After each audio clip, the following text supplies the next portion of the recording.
you can go wherever you want. Thank you. Yeah. All right. Peace and blessings, love and light to everybody.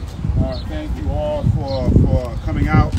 I will start off by saying, admittedly, since the last time I was here on today, things seem to be moving a lot smoother than when I saw it. Definitely when I saw it several years ago, and even a little bit better than when I saw it from my last visit. I do have to say, the last time we were here, it did seem like things were improving, and then we were told a few hours later that a detainee had actually died on Rikers, and we had not been told about that. So that is reason for concern as well. There is, there is some things that we saw that are concerning. I'll get that into that in a little while. Obviously, the past week or so have been very troubling, which is what brought us here in the first place. We have seen that the federal monitor put out a report that really seemed to be pretty damning. We also saw a response where the DOC said that they were not going to be reporting some of the things they were reporting in the past. That was troubling as well. And there were some other things that happened before that, including cutting federal funding for critical restorative programs, which doesn't seem to be something that should be happening. We had seen some things going on with the Board of Corrections that were troubling as well, so there was a confluence of things that occurred that got us here. So this administration did not create the long-standing issues on Rikers Island, but despite efforts that they've undertaken, there still seems to be some long-standing patterns of harm for everybody on Rikers Island, which has not been cured yet.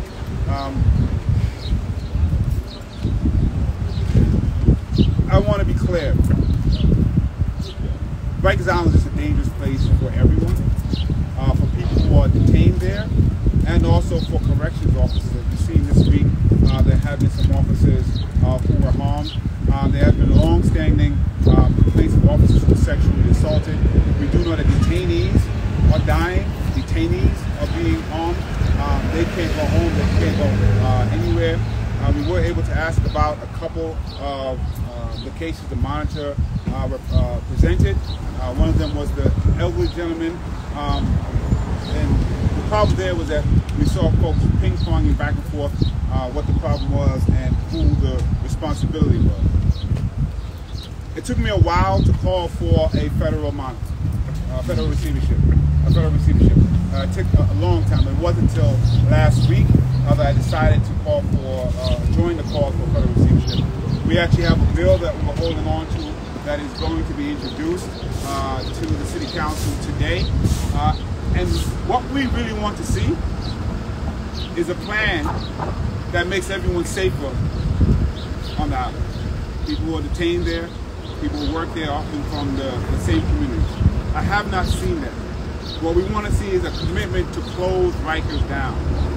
Whoever can do that is who I want to see running Rikers. And if there is a receivership, I have to say it should be along with the task force of people who have been working on this for a long time. It shouldn't be just one person.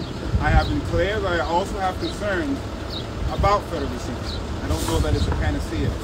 But right now we have a problem on Rikers Island where it is dangerous, literally deadly, for people on the island, and it is unsustainable and has been for a while. We stand here today on the anniversary of Lelian Polanco's death in solitary confinement, a day after the anniversary of Khalid Browder's death as a result of the same torture. We need to ban solitary confinement as well. We want to make sure that's clear as a way to help incarcerated people have a greater voice in this decision. What's been interesting is many times just our bill that has not been passed yet has been used as an excuse, has been used as a reason for some of the violence that is going on. That doesn't make any sense. Some of the problems that we know is still there is when we were in ESU emergency,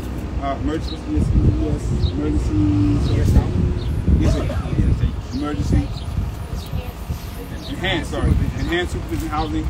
We did see some issues there, detainees who are shackled hand and foot for lengthy periods of time that was concerning. There was one 18-year-old there that definitely is a violation of board regulations.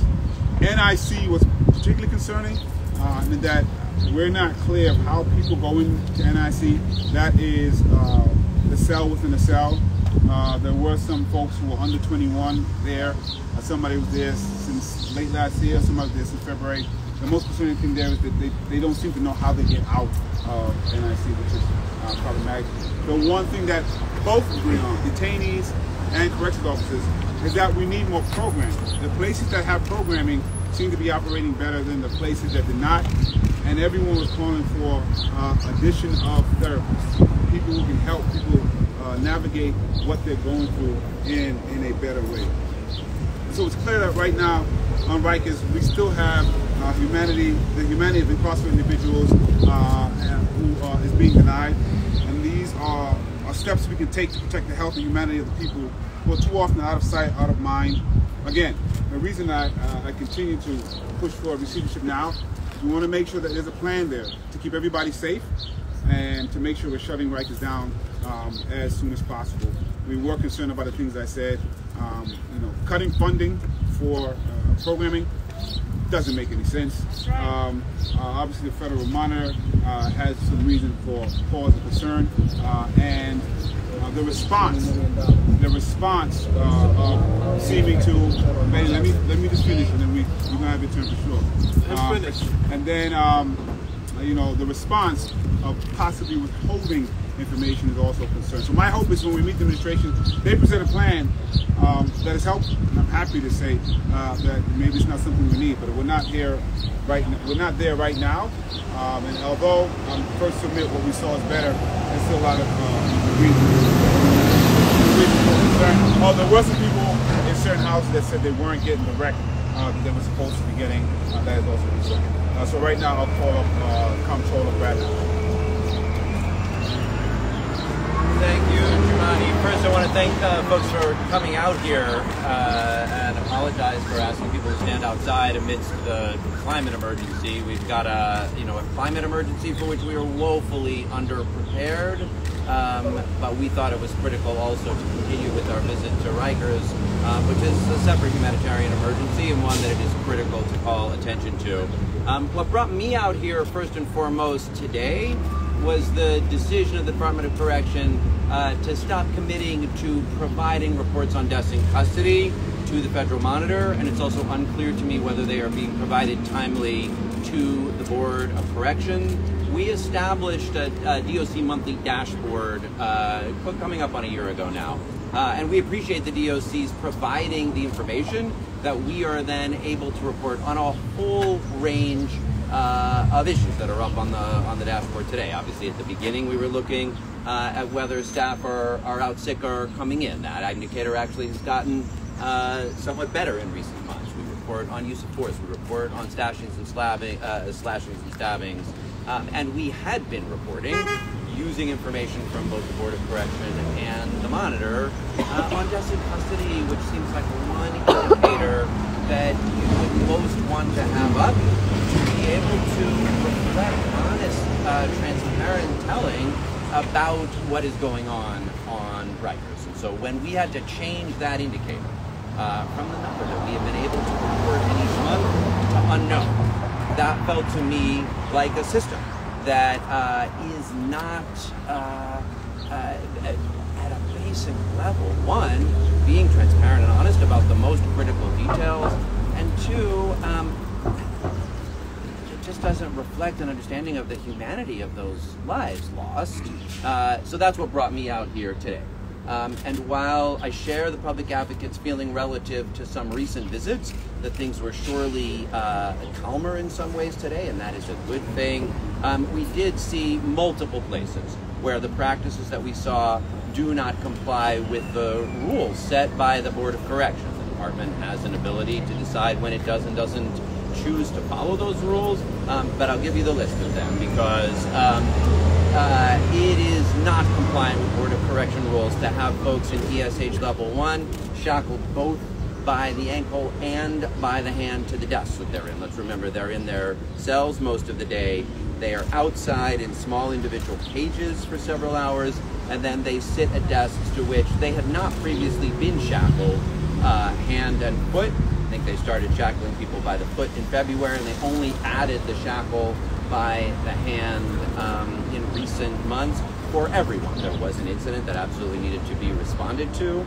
And that was the place where actually the DOC staffer that we were talking to said, you know what would help a lot is adding some folks with mental health counseling experience, because we've got these folks who are, I'm supposed to provide programming to, who are shackled hand and foot to the desk the whole time.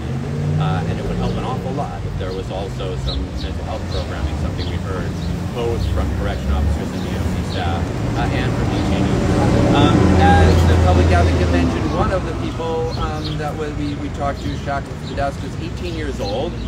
It's contrary to BOC rules to have 18-year-olds housed together with adults at all, much less in ESH level 1. So I think that's actually 2 violations of BOC rules.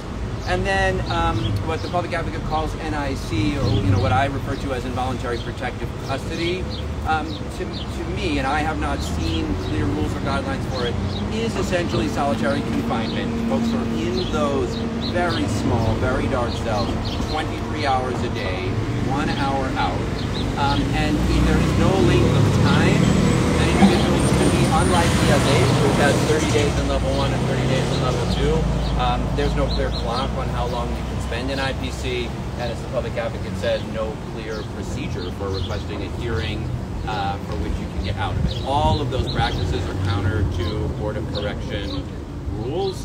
There are obviously a set of really critical challenges in addressing people who have committed violence and who have assaulted correction officers, but without having clear rules for what happens, what the procedures are, what the hearings are, and what the pathway out is.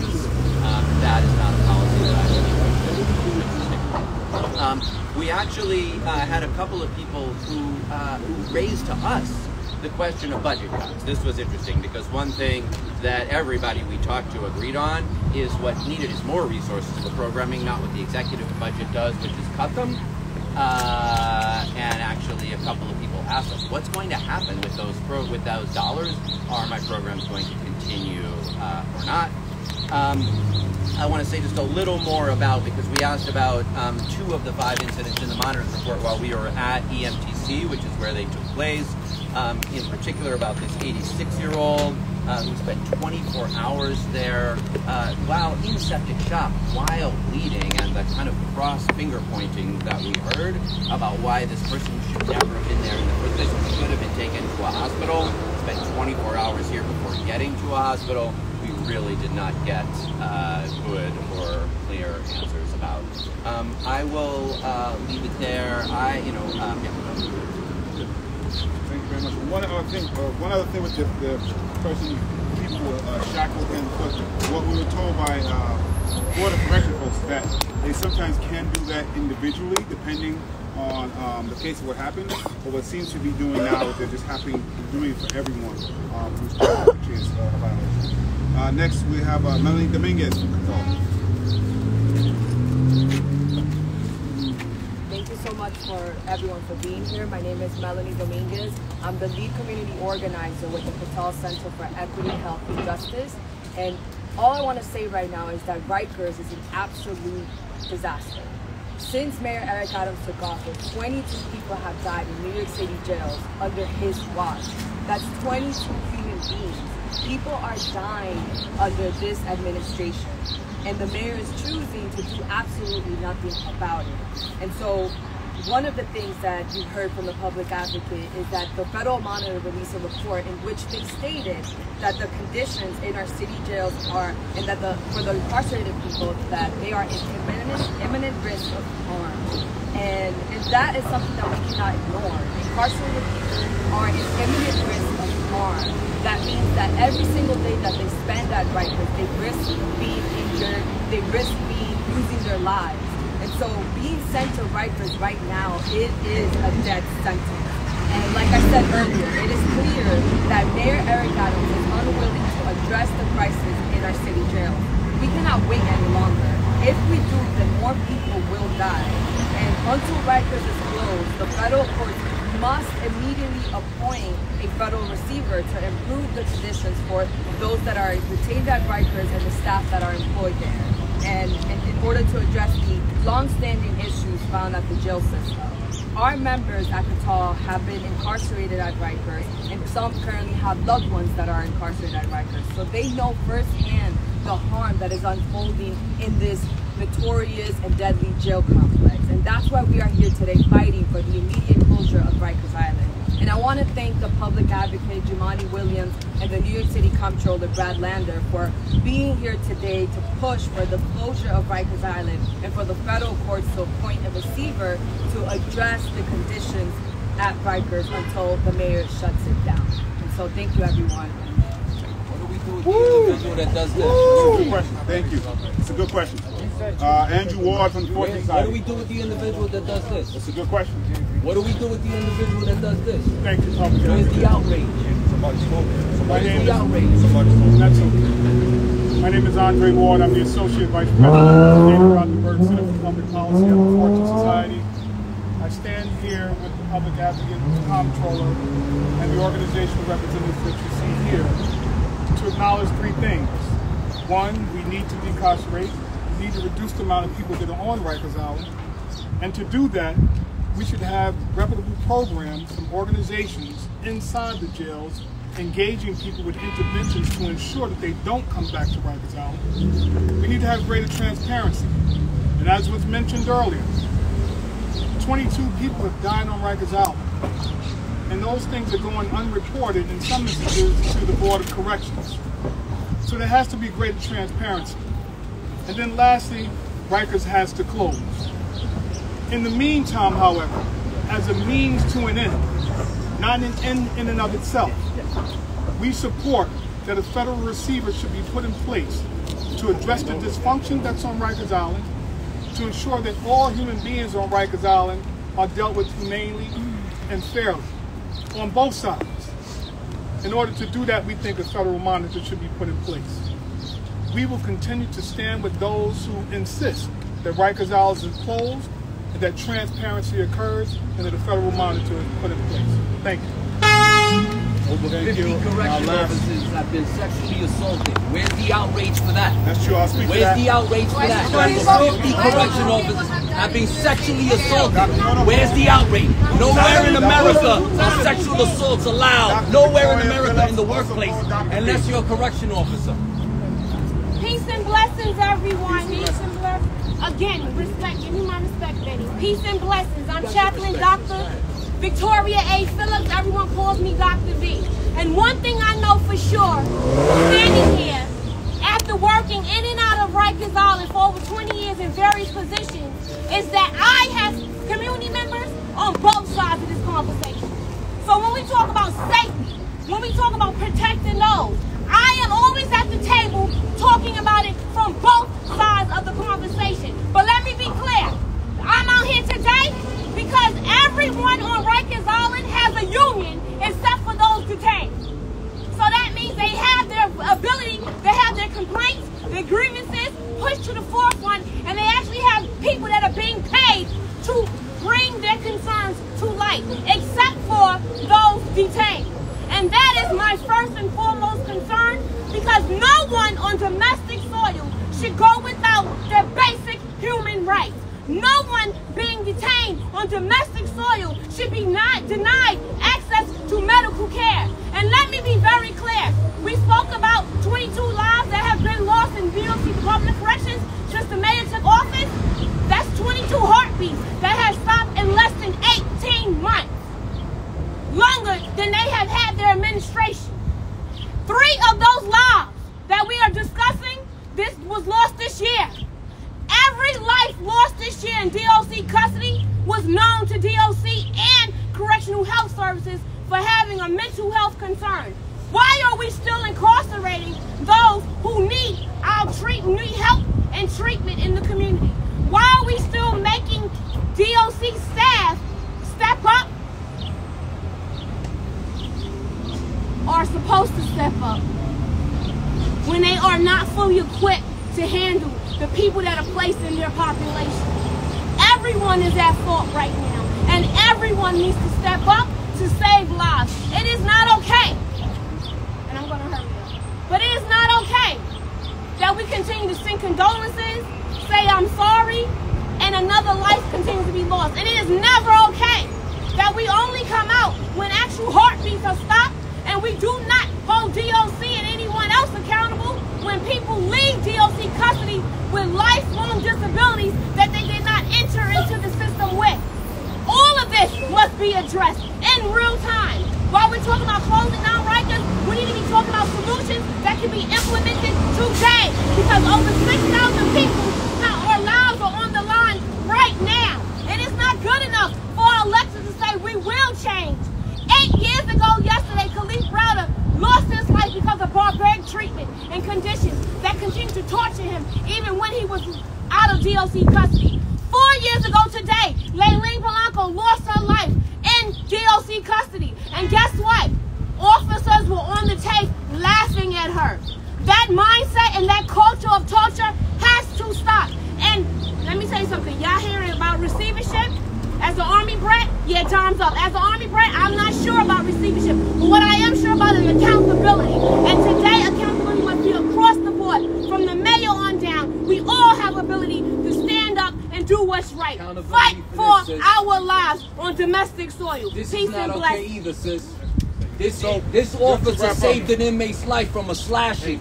So And this is what the officer received.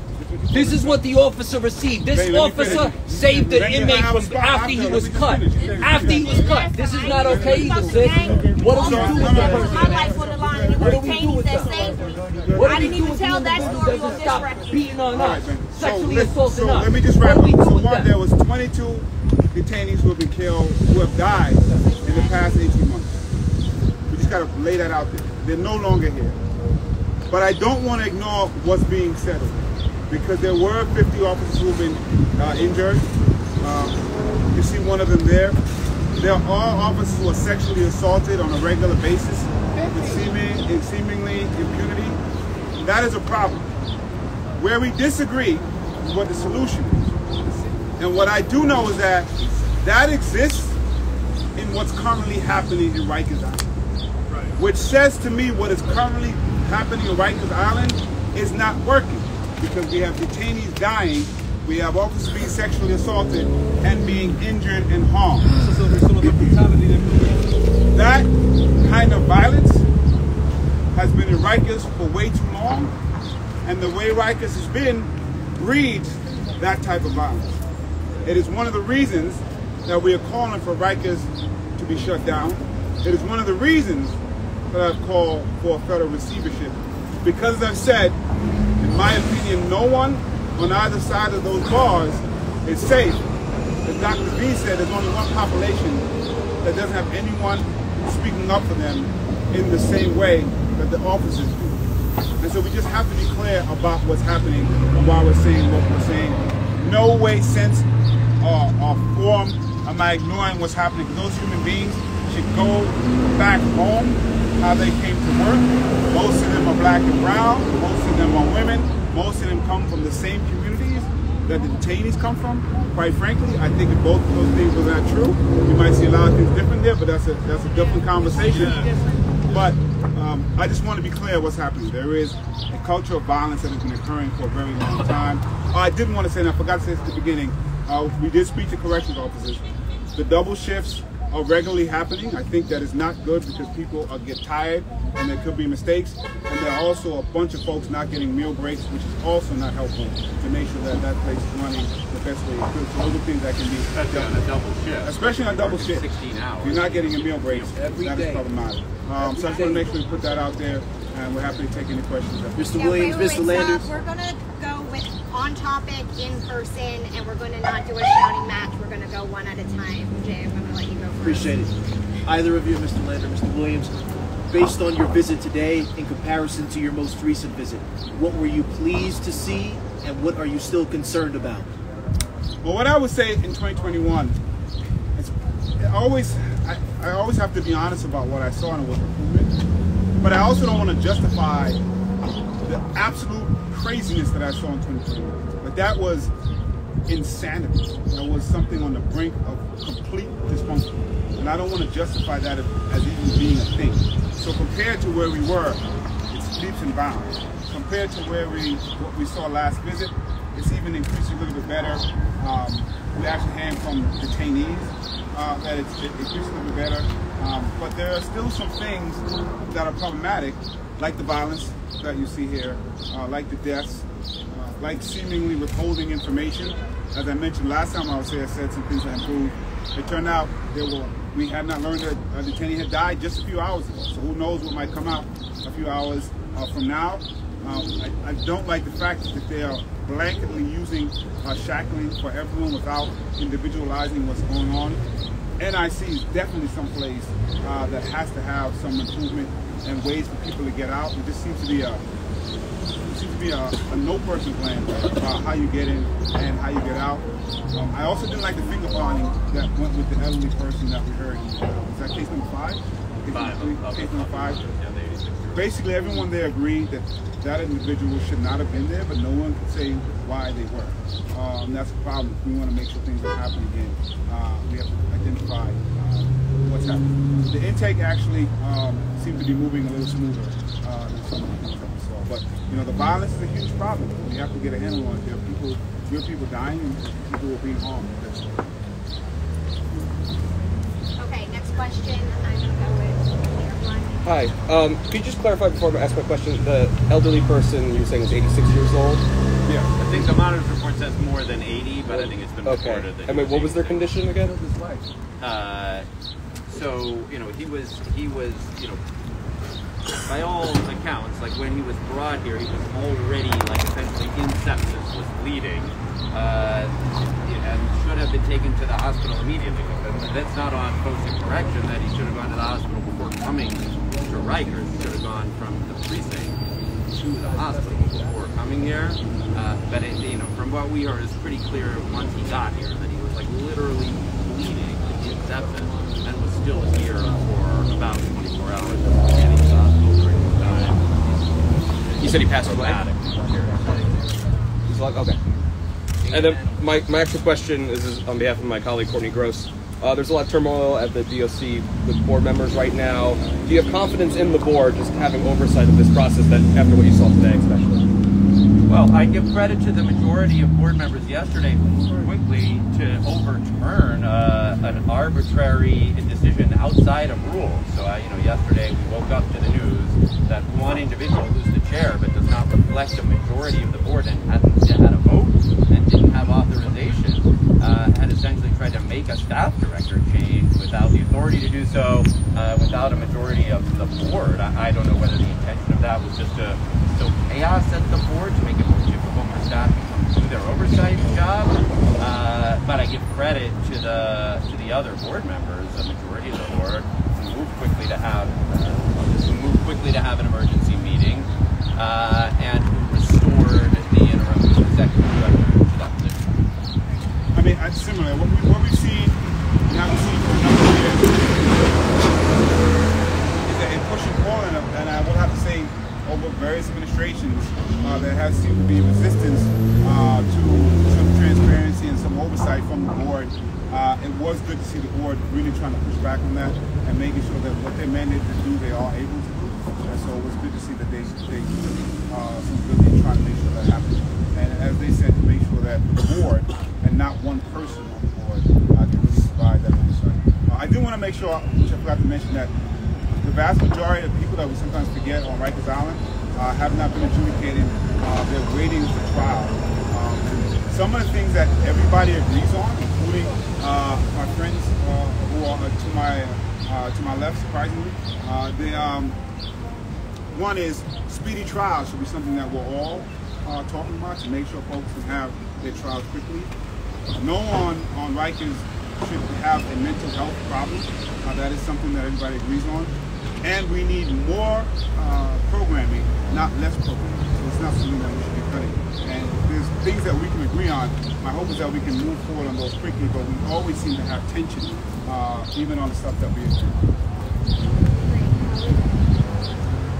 First, thanks for taking our questions. You mentioned legislation.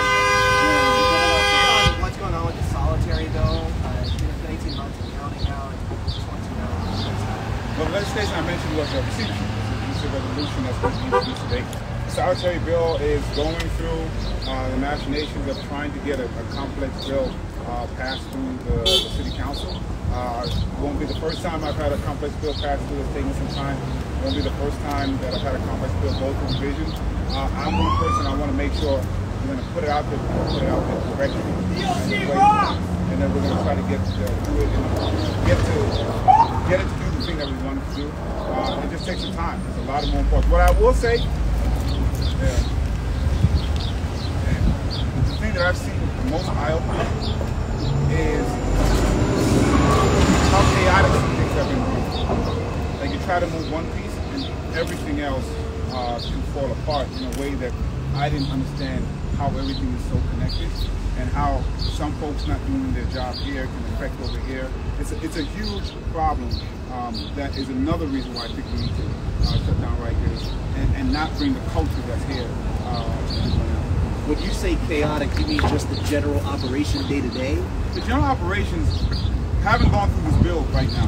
The general operation day to day of how many people are touched and how difficult it is to ask one group of person to do something, then it affects so many other folks in a way that's very difficult to understand until you try to move. Before I just begin, do we have any follow-up with person Somali or Jacob? Yeah, well, I just was curious which facilities were visited today and who exactly did you all meet with? We first saw EMTC. That's where intake is. That's where intake is. We then went to the GRBC where we saw the ESH, and then we went to NYC where we saw the involuntary protective custody. We spoke to both detainees and corrections officers and people who were providing the program.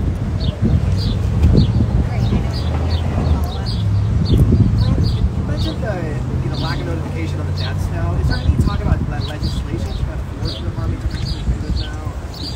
I mean, I'm not a council member anymore, so I don't have legislative power. The public advocate can introduce it. So I will tell you, I've been having conversations with the administration on this point. They're saying something different than some of the reporting. So I'm really trying to get, I'm not sure that I've heard actually what the policy is right now. The last thing I heard was kind of an operative policy. So I'm trying to see what the policy actually will be, see the legislation that we can fill the gap. What concerned me is that I don't think there was any reason to change any of the policy. And the fact that the change occurred after the monitor wasn't the right response to that. And I'll just add here, I mean, look, the practice of taking someone who was previously wounded on the island to a hospital and doing compassionate release in order not to treat that as a death in custody, that long precedes this administration. But it's galling. I mean, the fact that you would seek to hide deaths in custody through a policy called compassionate release is Kafkaesque. If I can just follow through, we're saying something different.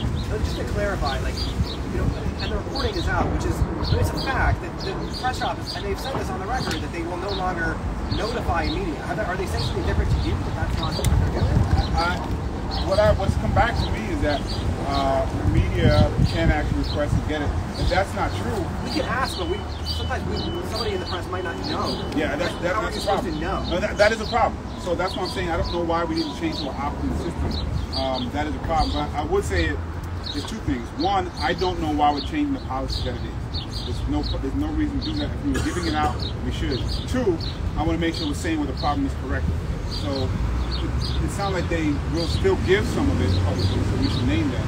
If they're changing from doing it as a matter of course, as opposed to opt-in, that means problematic. I just want to make sure I'm naming the correct problem so that we can get the correct solution.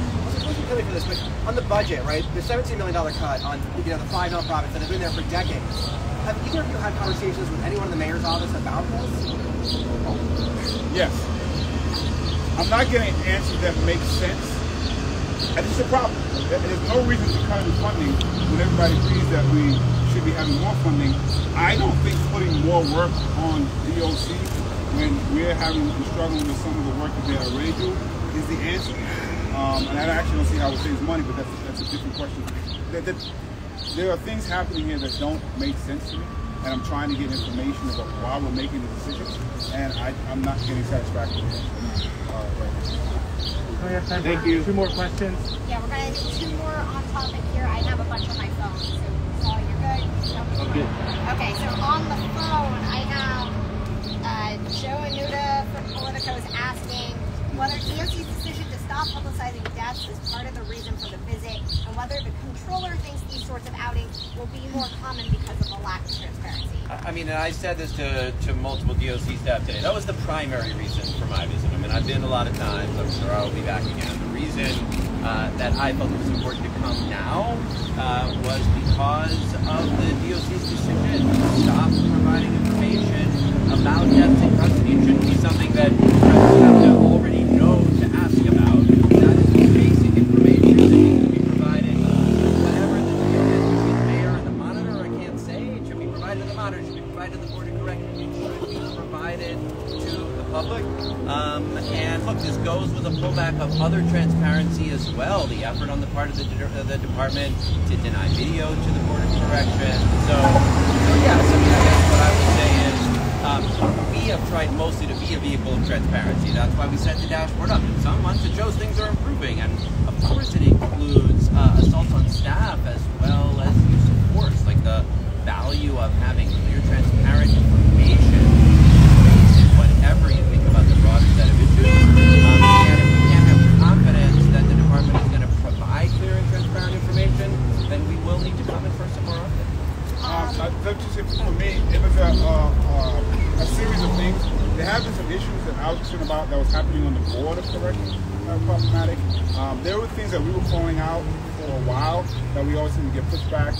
Then the federal monitor came out, and the response to the federal monitor was to change providing information. Those things are combined together so that this is going to be